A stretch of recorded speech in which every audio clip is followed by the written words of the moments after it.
मैंने सुना है जापान में एक फकीर था, एक साधु, एक रात, आधी रात अपने कमरे में बैठा हुआ पत्र लिख रहा है।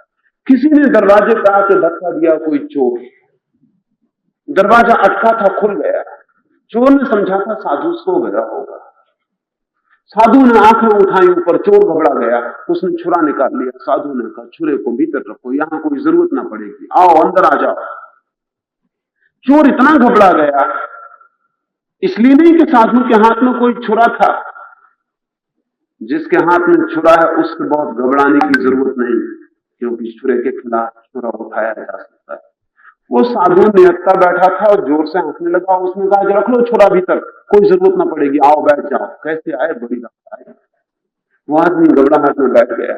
उस साधु ने पूछा, कुछ जरूरी काम से ही आए होंगे, इतनी रात कोई भी तो नहीं आता, गांव दूर है, कैसे आए, क्या जरूरत पड़ गई, मैं क्या सेवा कर सकता हूं, बोलो। वो चोर तो घबरा गया, लेकिन इतने सच्चे आदमी के सामने झूठ बोलना भी बहुत मुश्किल हो जाता। तो उस चोर ने कहा, क्षमा करें, मुझे जाने दे, मैं किसी काम से नहीं आया, मैं चोरी करने के ख्याल से आया। उस साधु ने कहा, चोरी करने के ख्याल से, लेकिन बड़ा मुश्किल है, झोपड़े में तो कुछ है ही, और अगर आना था तो पहले खबर करनी थी, तो फकीर का झोपड़ा है, हम कुछ इंतजाम करके रखते। बड़ी गलती हो गई। सुबह ही एक आदमी 100 रुपए भेंट करता था, मैंने उसे वापस लौटा दिए। नहीं माना तो सिर्फ 10 रुपए रखे, 10 रुपए से काम चल जाएगा। अब दोबारा कभी आओ तो गरीब आदमी का ख्याल रख के आना चाहिए, पहले खबर करना चाहिए। अमीर के घर में बिना खबर जा सकते हो, नहीं, हम गरीब हैं, हमारे घर में बिना खबर किए नहीं आना चाहिए, इसमें हमारा बहुत अपमान होगा। वो चोर तो बहुत घबरा गया, उसकी तो सांस फूल गई कि क्या करे क्या ना करे। उस फकीर ने कहा, उस आले में रखे हुए 10 रुपए उठा लो, लेकिन बड़ा दुख मन को होता है कि इतनी रात तुम आए और सिर्फ 10 रुपए। उस चोर ने घबराहट में, उसे कुछ होश नहीं है कि क्या कर रहा है, रुपए उठा लिए, जाने लगा। तो उस फकीर ने कहा, अगर कृपा कर सको और असुविधा ना हो तो 1 रुपया मुझे उधार दे जाओ, बाद में लौटा दूंगा, क्योंकि सुबह से ही जरूरत पड़ी थी। उसने जल्दी से 1 रुपया नीचे रख दिया, दरवाजे से भागने लगा। तो उस फकीर ने कहा, ठहरो, कम से कम दरवाजा तो अटका दो, और कम से कम धन्यवाद तो दे जाओ, रुपए तो कल खत्म हो जाएंगे, धन्यवाद बाद में भी काम पड़ सकता है। उस चोर की तो सब समझ के बाहर हो गया। चोर को चोर मिल जाए तो समझ के भीतर होता है, चोर को साधु मिल जाए तो समझ के बाहर हो जाता है। चोर चोर को ही पहचान पाते हैं, और जो चोर साधु को भी पहचानते हैं, समझ लेना कि वो साधु भी चोर होगा, नहीं तो पहचान नहीं सकता। चोर चोर को ही पहचान सकता है, साधु तो बहुत गड़बड़ हो जाएगा, उसकी समझ के बाहर हो जाएगा। तो चोर जिन साधुओं को पूजते हैं, समझ लेना कि उन दोनों के बीच कोई आंतरिक संबंध है, अन्यथा ये पूजा नहीं चल सकती। साधु की पूजा बहुत मुश्किल है, साधु की हत्या की जा सकती है, पूजा नहीं की जा सकती। लेकिन हाँ, अपने ही ढंग का चोर हो, कपड़े और तरह के पहने हो तो चल जाएगा। उस साधु ने कहा कि धन्यवाद पीछे काम पड़ेगा, दरवाजा अटका पागल, और धन्यवाद देना सीख। चोर ने घबराहट में धन्यवाद भी दिया, दरवाजा भी अटकाया और भाग गया। 2 साल बाद वो चोर पकड़ा गया, और चोरियों के भी जुर्म उसके ऊपर थे।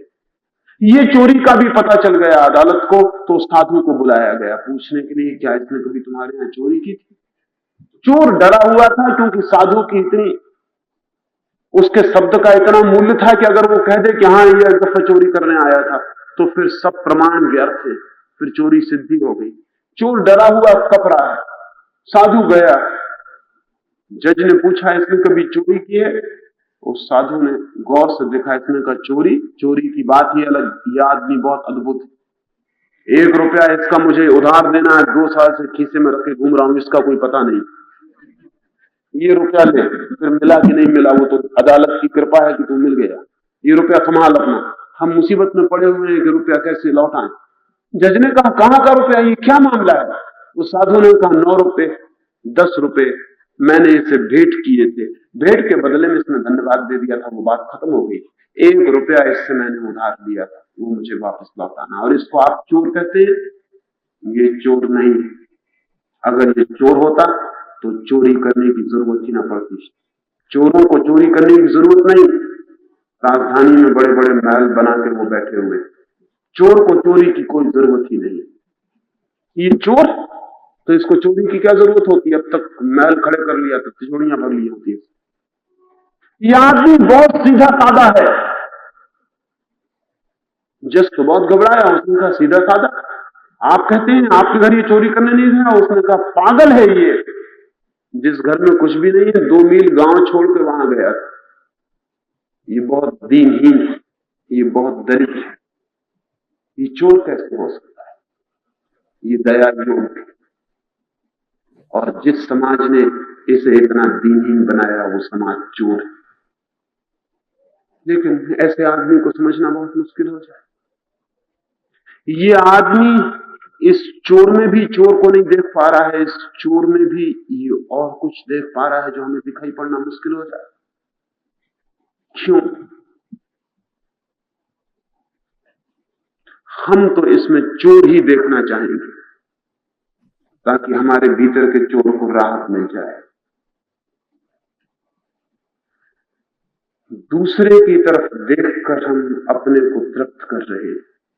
अपने को तृप्त इस तरह करना बहुत खतरनाक है। इसलिए मत पूछें कि हम दूसरे में कैसे पहचाने क्या असली है और क्या नकली। जाने, खोजें खुद में क्या असली है और क्या नकली है।